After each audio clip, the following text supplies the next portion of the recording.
migraines. My name is Suzanne Bonfartle, and when I try to describe a migraine headache to my husband, I give him a hammer and I say, take that hammer and just hit yourself over the head. That's what a migraine feels like. Or if you get a brain freeze from drinking something too cold. The difference is some people actually have a lot more pain than that. Migraines are a real medical condition, and they're recognized by the AMA.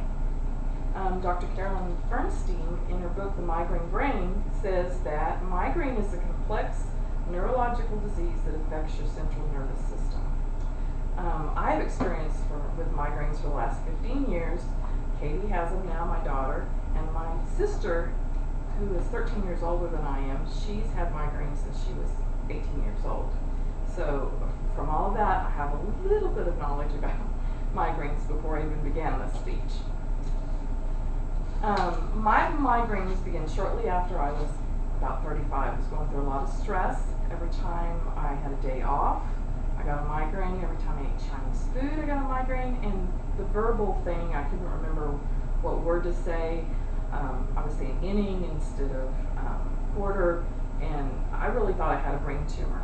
Well, fortunately, I went to see a family doctor whose wife had migraines, so he knew exactly what to do for me and gave me rescue therapy. The definition of a migraine is actually a vascular headache. Aristotle described what he calls a sick headache, and that's actually a migraine too.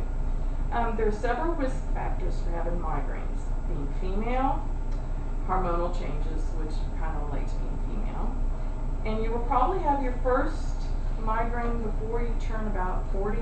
The good news is by the time you're 50, they will either decrease or may even end. And your family history. If you have somebody in your family that has migraines, you probably will too.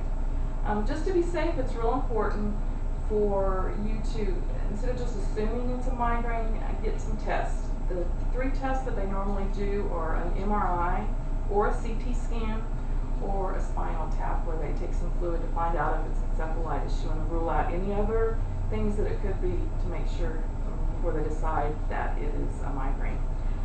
When you first start having your headaches, or if they change, do a diary to figure out what you're what you're going through, what you're eating, maybe weather changes or anything like that, because that's going to be real important when you take it to the doctor to find out how you need to be treated. Since migraines run in families, talk to your other family members and find out who has migraines in your family, and then from that maybe find out what they used to maybe rescue therapy or anything like that, because you need to know maybe what worked for them might work for you. The main causes of your headache is called a trigger, and I pulled some of these triggers from Mayo Clinic, and even though headaches are not fun, I decided to make the poster a little fun, and those are different triggers, and you'll have a chance to read them. If you have a headache, and for instance you have eaten Chinese food, and you go up here and you go, okay, you had Chinese food, wow, MSG did not give me a headache. Well, maybe I don't have migraines. Well, next time you eat Chinese food, you go up over the line and you get a headache, and you're thinking, now why did it trigger once and not trigger the first time?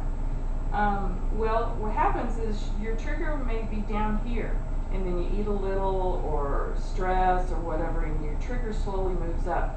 So then when you finally get booted over, that's actually called trigger overload. My sister came up with that particular little phrase, was trigger overload. If you have too many things that push you into that realm, you have a headache. The best thing that you can do when you have a headache is to relax.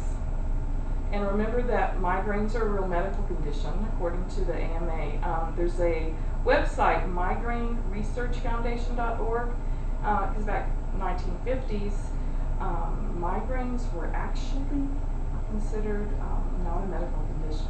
And that was pulled from that site. So now at least we know it's a medical condition. Share your own story. And the last thing I wanted to tell you is from 2 Corinthians 4:17 and 18. For light and momentary troubles are achieving for us an eternal glory that far outweighs them all. So we fix our eyes not on what is seen, but on what is unseen. For what is temporary For what is seen is temporary, but what is unseen is eternal. Thank you very much.